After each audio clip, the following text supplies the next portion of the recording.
പകുതി വിലയ്ക്ക് സ്കൂട്ടറും ലാപ്ടോപ്പും തയ്യൽ മെഷീനും വാഗ്ദാനം ചെയ്ത് തൊടുപുഴ സ്വദേശി അനന്തകൃഷ്ണൻ തട്ടിയെടുത്തത് 1000 കോടിയിലേറെ രൂപയാണ്. കേരളം കണ്ട ഏറ്റവും വലിയ തട്ടിപ്പ് കേസിൽ ഞെട്ടിക്കുന്ന വിവരങ്ങൾ പുറത്തുവരികയുമാണ്. അനന്തകൃഷ്ണന്റെ ഒരു ബാങ്ക് അക്കൗണ്ടിൽ മാത്രം 400 കോടി രൂപ എത്തിയിട്ടുണ്ട്. കണ്ണൂർ ജില്ലയിൽ മാത്രം 2000-ലേറെ സ്ത്രീകൾ ഇതുമായി ബന്ധപ്പെട്ട് പോലീസിൽ പരാതി നൽകിയിരിക്കുന്നു. ഈ സർദാർ വല്ലഭായ് പട്ടേലിൻ്റെ ഒരു സ്കൂട്ടി കിട്ടിയിട്ടുണ്ട്.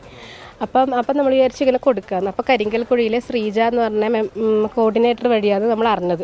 അപ്പോൾ അവർക്ക് ആദ്യം നമ്മളൊരു 320 രൂപേൻ്റെ അഡ്മിഷൻ ഫീസ് എടുത്ത് മെമ്പറാകാൻ വേണ്ടിയിട്ട്. അതിന് ശേഷമാണ് പ്രൊഫഷണൽ കൊറിയേഴ്സ് എന്ന് പറഞ്ഞ അക്കൗണ്ടിലേക്ക് 60,000 രൂപ നമ്മൾ അയച്ചു കൊടുത്തത്. അപ്പോൾ അത് കഴിഞ്ഞ് കണ്ണൂർ ഇതിൻ്റെ വലിയൊരു മീറ്റിംഗ് ഉണ്ടായിന്, MLA എല്ലാം വന്നിട്ട്. അപ്പോൾ അതൊക്കെ നമ്മൾ പോയി. പിന്നെ 100 വർക്കിംഗ് ഡേയ്സിനുള്ളിൽ വണ്ടി കിട്ടുമെന്ന് പറഞ്ഞു. അപ്പം നമ്മൾ ഗ്രൂപ്പിൽ ഇതിൻ്റെ അപ്ഡേഷൻ ചോദിക്കലുണ്ട്. അപ്പോൾ അപ്ഡേഷൻ ചോദിക്കുന്നതിന് നമുക്ക് ഭീഷണിപ്പെടുന്ന രീതിയിൽ കോളുകൾ വന്നിട്ടുണ്ട്. പിന്നെ സർദാർ വല്ലഭായ് പട്ടേൽ എന്നെല്ലാം കേട്ടപ്പോൾ നമ്മൾ വിചാരിച്ചു ആ പേര് വെച്ചെല്ലാം കൊടുക്കുമ്പോൾ നമ്മളും വിചാരിക്കുമല്ലോ കുഴപ്പമുണ്ടാവില്ല. പിന്നെ കുറേ ആൾക്കാർക്ക് കൊടുത്തിട്ടുണ്ട്. പിന്നെ അത് മാത്രമല്ല, ഞാൻ ഈ സ്കൂട്ടിക്ക് കൊടുക്കാൻ കാരണം ഫസ്റ്റ് തയ്യൽ മെഷീൻ കൊടുത്താൽ 7000 രൂപേൻ്റെ തയ്യൽ മെഷീൻ ഒരു 3800 രൂപ അടച്ചാൽ തയ്യൽ മെഷീൻ കിട്ടുമെന്ന് പറഞ്ഞ്. അപ്പോൾ അതെനിക്ക് കിട്ടി. അപ്പോൾ സ്വാഭാവികമായും ഒന്ന് കിട്ടി ഞാൻ വിശ്വസിക്കുമല്ലോ.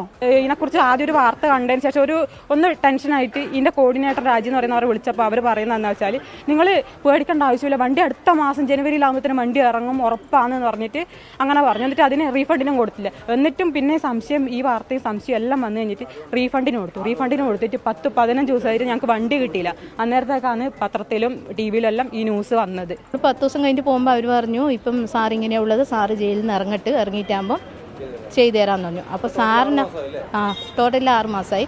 ഒരു പ്രോമിസറി നോട്ടിൽ നമുക്ക് തന്നിനായിരുന്നു. അതിപ്പോൾ 6 മാസത്തെ വാല്യൂ അതിനുള്ളതെന്ന് പറഞ്ഞു. അപ്പോൾ ഈ 6 മാസം കഴിഞ്ഞാൽ പിന്നെ ഇതിനൊരു കാര്യവും ഇല്ല എന്നാണ് അവർ പറയുന്നത്. അപ്പോൾ ഇതിപ്പം വണ്ടിയും ഇല്ല പൈസയും ഇല്ലാതൊരവസ്ഥയാണ് ഉള്ളത്. ധാരാളം കമ്പനികളുടെ ലാഭവിഹിതത്തിൽ നിന്ന് 1% ഇതിലേക്ക് ഇടുന്നുണ്ട്. അപ്പോൾ അതാണ് നിങ്ങൾക്ക് തരുന്നതെന്നാണ് പറഞ്ഞത്. അപ്പം നമ്മൾ തീർച്ചയായിട്ടും അതിലങ്ങ് വിശ്വസിച്ച് പോയെന്ന് പറഞ്ഞാൽ ഇപ്പം ഞാൻ പൈസ അടച്ചത് നമ്മൾ സേവ് ചെയ്ത് വെച്ച പൈസയെന്നാണ്. പക്ഷേ ഒരുപടി ആൾക്കാർ ലോൺ എടുത്തിട്ടും സ്വർണം പണയം വെച്ചും ഒരുപാട് ഇപ്പം 4-5-6 മാസമൊക്കെ അവർ പലിശ അടച്ചുകൊണ്ടിരിക്കുക. പോലീസ് ഈ കണക്കുകൾ പരിശോധിക്കുമ്പോൾ എറണാകുളത്ത് നിന്ന് മാത്രം 700 കോടി രൂപയുടെ തട്ടിപ്പ് നടത്തിയിട്ടുണ്ട്. 400 കോടി രൂപ അനന്തകൃഷ്ണന്റെ അക്കൗണ്ടിൽ എത്തിയതായി പോലീസിന് കണ്ടെത്താൻ കഴിഞ്ഞിട്ടുണ്ട്. 2000-ലേറെ പരാതികളാണ് കണ്ണൂർ ജില്ലയിൽ നിന്ന് മാത്രം ഉയർന്നു വരുന്നത്. ഈ തട്ടിപ്പിന് ഇരയായവരുടെ പ്രതികരണങ്ങളാണ് നമ്മളിപ്പോൾ കണ്ടത്. കണ്ണൂർ ടൗൺ പോലീസ് എടുത്ത കേസിൽ കോൺഗ്രസ് നേതാവ് ലാലി വിൻസെന്റും പ്രതിയായിട്ടുണ്ട്.